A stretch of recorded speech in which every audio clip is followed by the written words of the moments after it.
আসসালামু আলাইকুম। নির্বাচন কবে হবে এটা নিয়ে কিন্তু একটা সাধারণ জনগণের মাঝে জানার আগ্রহ কাজ করছিল, আর এই আগ্রহের অবসান করে দিলেন সেনাপ্রধান ওয়াকারুজ্জামান।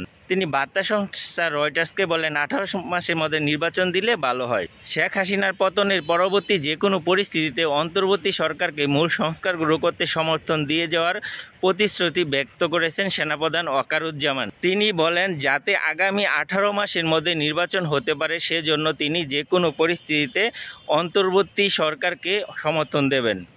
শেখ হাসিনার পতনের পর ক্ষমতায় আসা অন্তর্বর্তীকালীন সরকারের নেওয়া মূল সংস্কার কাজগুলো সম্পন্ন করতে সাহায্য করার জন্য যাই হোক না কেন অন্তর্বর্তীকালীন সরকারকে সমর্থন করার প্রতিশ্রুতি দিয়েছেন বাংলাদেশের সেনাপ্রধান, যাতে আগামী 18 মাসের মধ্যে দেশে নির্বাচন অনুষ্ঠিত হতে পারে। গত আগস্টের শুরুতে হাসিনার বিরুদ্ধে ছাত্র নেতৃত্বাধীন বিক্ষোভে জেনারেল ওয়াকারুজ্জামান এবং সেনাবাহিনী কোনো বাধা কিন্তু দেয়নি, আর এতেই শেখ হাসিনার ভাগ্য নির্ধারিত হয়ে যায় এবং 15 বছর ক্ষমতায় থাকার পর স্বৈরাচারী এই শাসক পদত্যাগ করে প্রতিবেশী দেশ ভারতে পালিয়ে যান। ঢাকার নিজ কার্যালয়ে রয়টার্সকে দেওয়া সাক্ষাৎকারে জেনারেল ওয়াকারুজ্জামান বলেন, নোবেল বিজয়ী ডক্টর মোহাম্মদ ইউনূসের নেতৃত্বে অন্তর্বর্তীকালীন সরকারের তার পূর্ণ সমর্থন রয়েছে।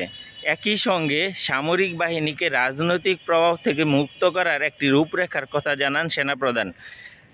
তিনি এটা বলেন, আমি তার পাশে থাকব যাই হোক না কেন, যাতে তিনি তার মিশন সম্পন্ন করতে পারেন। তো আমরা যারা সাধারণ জনগণ আছি তারা কি মনে করেন, 18 মাসের মধ্যে নির্বাচন দিলে কি প্রয়োজনীয় সংস্কারটা করতে পারবে অন্তর্বর্তীকালীন সরকার?